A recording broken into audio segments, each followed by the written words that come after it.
Sun international Visakhapatnam Hyderabad 8575795757. అది చెప్పి 2:30 గంటలు అయిందండి. 2:30 గంటల నుంచి ఇదే పరిస్థితి.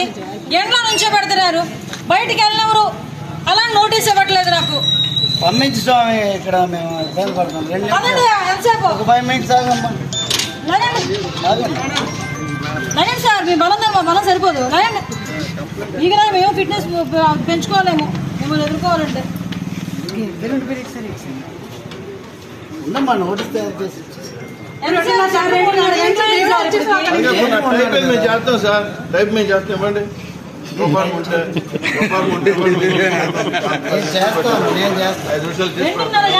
మరి దారుణం ఇది పరిస్థితి. అలాగే చెప్పి నన్ను వెళ్ళనివ్వట్లేదు, కారులో కూర్చుంటానంటే కూర్చోనివ్వట్లేదు. తీరా నేను వెళ్ళేది దేనికి అంటే పాయకరపేట నియోజకవర్గంలో ఎసరాయవరం మండలంలోకి కలెక్టర్ గారు వస్తున్నారు స్పందన కార్యక్రమానికి. ఆ స్పందన కార్యక్రమానికి కూడా నన్ను వెళ్ళనివ్వకుండా, వెళ్ళకూడదు అక్కడికి వచ్చి మీరు గొడవ చేస్తారని మేము ముందుగా మిమ్మల్ని అరెస్ట్ చేస్తున్నాం అంటున్నారు. నేనేమైనా అంత అన్ఎడ్యుకేటెడ్నా? కలెక్టర్ గారి దగ్గరికి వెళ్ళి రిప్రజెంటేషన్ ఇచ్చి గొడవ చేస్తానా? నేనేమైనా రిప్రజెంటేషన్ ఇవ్వడానికే నేను వెళ్తున్నాను, ఎట్టి పరిస్థితుల్లోనే ఏమి చెయ్యను అని చెప్పి వాళ్ళు బతిమాలుకుంటున్నా కూడా పోలీసులను వదలట్లేదు. సుమారుగా 2 గంటల నుంచి నాకు ఒంట్లో బాగాలేదు, కొంచెం నీరసంగా ఉంది, నన్ను వదలండి, కనీసం కారులో కూర్చుంటానన్నా కూడా కనీసం కారులో కూర్చోవడానికి కూడా అలౌ చేయట్లేదు.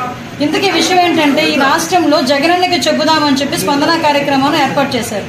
మరి జగనన్నకి చెబుదామని స్పందన కార్యక్రమం ఏర్పాటు చేసి కలెక్టర్ గారిని తీసుకొచ్చి కలెక్టర్ గారిని అక్కడ కూర్చోబెడితే ప్రతిపక్షాలు వాళ్ళు రాకూడదని ఏమైనా రూల్ ఏమైనా ఉందా? ప్రతిపక్షాలు వాళ్ళు అక్కడికి వెళ్ళి మేము చేయకూడదా? అంటే ఎంత దారుణమైన సిచ్యువేషన్స్లో ఈరోజు ఉన్నామండి.